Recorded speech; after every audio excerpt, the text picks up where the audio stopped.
It's time now for an in-depth look at the markets on this Thursday, and for that I'm joined on the line by Mr. Daniel Yu, global strategist at Kiwoom Securities. Mr. Yu, thank you for coming on today.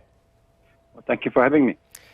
So U.S. stocks were down overnight, apparently concerns over certain companies' earnings. The Dow, the S&P, and the Nasdaq all in about the 0.5% range on the downside. The KOSPI off today, too. What's the story today?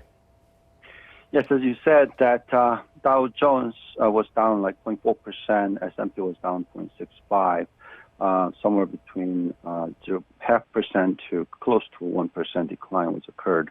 The main reason for that was because of the continued concern about the U.S.-China trade dispute. Trump has said that possibility of additional tariff can happen if the deals are not made properly. And also, the transportation industry took quite a bit of a dive with the concern that the economic slowdown might be happening in general.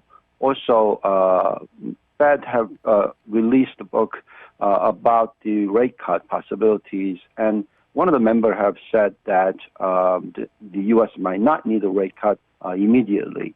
And because of these many reasons, the market had shown quite significant decline yesterday. And also, after the market, Netflix, which is one of the top IT company, have shown a decline of subscriber in U.S., and that has resulted into more than 10% drop in the share price after market. So all that has resulted into Asian market showing quite a bit of correction. If you look at Korean equity market, despite the rate cut, the KOSPI was down 0.3%, the KOSDAK was 0.2% or so, and the decline seems to be more significant for China, where the Shanghai index was down more than close to 1%. The Shenzhen index is down 1.5%.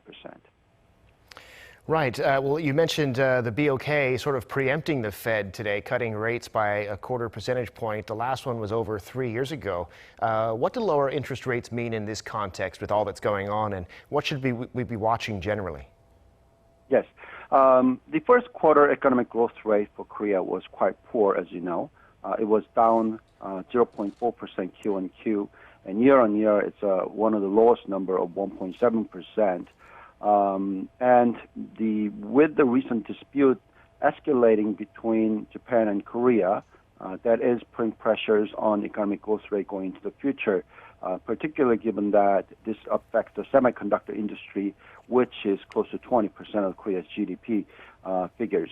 Now, the BOK have decided, preemptively acting, that they will cut interest rate by 0.25%, which is ahead of the July 31st FOMC meeting by Fed this month.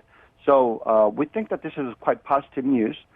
Despite the rate at 1.5% for BOK rate, Fed rate is still at 2.25 to 2.5%. So Korea is lower rate. Nevertheless, the Korean won actually kind of appreciated this with this news, which is indicating that maybe the Korean economy will recover going to the second half. Of course, still the dispute between Korea and Japan is an issue, but nevertheless, we need to watch out carefully how the investments are made going into the future, as well as domestic consumption will be picking up, or property prices seems to be settling down. All those things we need to watch carefully and to see whether second half recovery is possible. BOK do feel that second half recovery is possible, but still probably much weaker than previously anticipated because of the U.S., Korea and Japan dispute. Well, now on the Japan issue, the Korean government's rejecting a suggestion from Japan of having a third country mediate in this trade dispute, and that has some people expecting a second round of trade retaliation, which could target the financial sector. Is another round of retaliation realistic? Well, it is realistic, but in terms of actual implication, we don't think that is going to be quite significant. If you look at it, as of the end of May, the total size of the lending by the Japanese-related institutions is amounted to be about 24.7 trillion won, which is quite small relative to the total amount of the lending that's made by the financial institutions. But the size was increasing slightly as end of the March, from the end of the March. This number is somewhat significant and somewhat indicative. Nevertheless, the Financial Supervisory Commission is watching out carefully of these possibilities. I think that what we need to watch more closely is how aggressive the Korean individuals are doing the Japan boycott. Some of the survey results are coming out that 54.6% of the Korean citizens are responding, they are participating into the Japan boycott. And also in the future, more than close to two-thirds are expected to do this. So there will be more pressure to have some kind of negotiation amongst the Korea and Japan. Both sides still, putting pressure to each other, which is negative news in the short term.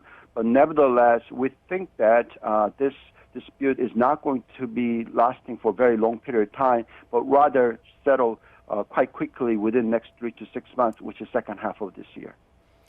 It'll be very interesting to watch that boycott. And Mr. Yu, we'll have to leave it there for now, though. Thank you very much for coming on.